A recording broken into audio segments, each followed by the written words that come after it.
میں سلام کا جواب بھی دیا اور اپنے پیارے پیارے ہاتھوں سے میرے ہاتھ کو پکڑ بھی لیا۔ صرف سلام کا جواب نہیں دیا، ہاتھ سے اپنے ہاتھ مبارک سے اپنے دست قدرت سے مصطفیٰ کریم نے میرے ہاتھ کو پکڑ بھی لیا اور پھر اپنے کاشانہ نبوت کی طرف چل پڑے۔ مصطفیٰ کے ساتھ میں غلام بھی ہو لیا۔ حضور جیسے ہی اپنے کاشانہ نبوت میں جلوہ بار ہوئے تو حضور پاک صلی اللہ علیہ وسلم کے سامنے ایک دودھ کا پیالہ پیش کیا گیا۔ مصطفیٰ کریم صلی اللہ علیہ وسلم نے پوچھا یہ کیا ہے، صدقہ ہے یا ہدیہ ہے؟ حضور صدقہ نہیں کھاتے ہے نا، حضور کی اولاد کو بھی یہ صدقہ نہیں جچتا اور نہ اولاد حضور کی اولاد صدقہ کھاتی ہے۔ حضور نے پوچھا بتاؤ یہ صدقہ ہے یا ہدیہ ہے؟ جواب دیا گیا یا رسول اللہ یہ صدقہ نہیں ہے، یہ ہدیہ ہے، ہدیہ ہے۔ تو اب حضرت پیارے آقا رسول اکرم صلی اللہ علیہ وسلم نے حضرت ابو ہریرہ سے کہا ابو ہریرہ جاؤ اصحاب صفہ کو بلا لاؤ۔ یہ اصحاب صفہ صحابہ کی وہ جماعت جن کا رہن سہن حضور ہی کی بارگاہ میں ہوتا تھا، جن کا کوئی مکان نہیں تھا، جن کے پاس کوئی الگ سے کوئی ساز و سامان نہیں تھا، جو کچھ تھا وہ مصطفیٰ کا در تھا۔ حضور کے در پہ رہتے تھے، حضور کے در پہ جو آتا وہ کھاتے اور دین علم اور علم دین کی ترویج اور تشویج میں لگ جاتے، علم دین کی خدمت میں مصروف ہو جاتے۔ اللہ اکبر۔ مصطفیٰ کریم صلی اللہ علیہ وسلم نے حکم دیا جاؤ اصحاب صفہ کو بلا لاؤ۔ امام عشق و محبت امام احمد رضا خان فاضل بریلوی کہتے ہیں کہ وہ جو اصحاب صفہ کو حضرت ابو ہریرہ بلانے گئے تھے ان کی تعداد ٹوٹل 70 تھی۔ کتنی تھی؟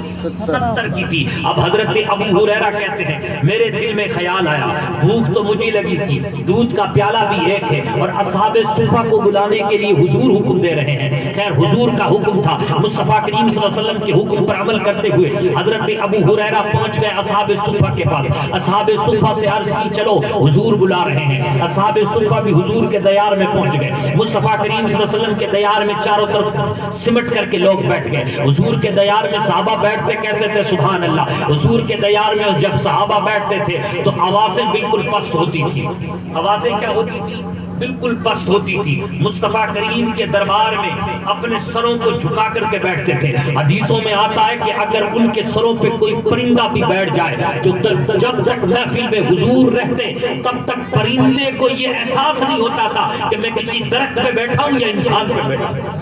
اتنے سکون کے ساتھ بیٹھتے تھے، اتنی تسلی کے ساتھ بیٹھتے تھے، ادھر ادھر دیکھنا اللہ اکبر ایسا ہو ہی نہیں سکتا تھا۔ یا تو کوئی حضور کی ٹکٹکی باندھ کے حضور کے چہرے کو دیکھتا یا ٹکٹکی باندھ کے نیچے دیکھتا اور حضور کی باتوں کو سنتا۔ صحابہ ایسے ہی بیٹھے ہوئے ہیں۔ مصطفیٰ کریم نے حضرت ابو ہریرہ کو حکم دیا ابو ہریرہ جاؤ اٹھاؤ اس پیالے کو، ایک طرف سے پلانا شروع کر دو۔ حضرت ابو ہریرہ آگے بڑھے، اس پیالے کو ایک کو پلایا وہ سیراب ہو گئے، دوسرے کو پلایا وہ سیراب ہو گئے۔ پیالہ دودھ کا صرف اور صرف ایک ہے، کین نہیں ہے بلکہ کیا ہے؟ دودھ کا پیالہ ہے، صرف دودھ کا پیالہ ہے۔ یہ میرے مصطفیٰ کا معجزہ ہے۔ اللہ اکبر۔ مصطفیٰ کریم نے فرمایا ابو ہریرہ پلاؤ ان کو۔ اب ایک کو پلایا سیراب، دوسرے کو پلایا سیراب، تیسرے کو پلایا سیراب، چوتھے کو پلایا سیراب۔ حضرت ابو ہریرہ کہتے ہیں 70 اصحاب صفہ کو پلایا، 70 کے 70 سیر ہو گئے، ان کا پیٹ بھر گیا۔ آخر میں مصطفیٰ کریم نے فرمایا ابو ہریرہ تم پیو، یا ابا ہریرہ بس اے ابو ہریرہ اب تو اسے پی۔ حضرت ابو ہریرہ کہتے حضور کے حکم پر عمل کرتے ہوئے میں نے بھی پیا، پی کر کے رکھ دیا۔ حضور نے فرمایا ثم اشرب، پھر پیو۔ میں نے پھر پیا، پھر رکھ دیا، پھر حضور نے حکم دیا پھر پیو، پھر میں نے پیا۔ آخر میں چوتھی بار حضور نے کہا نا ابو ہریرہ پیو، تو میں نے کہا یا رسول اللہ پیٹ میں جگہ نہیں ہے، پیٹ فل ہو چکا۔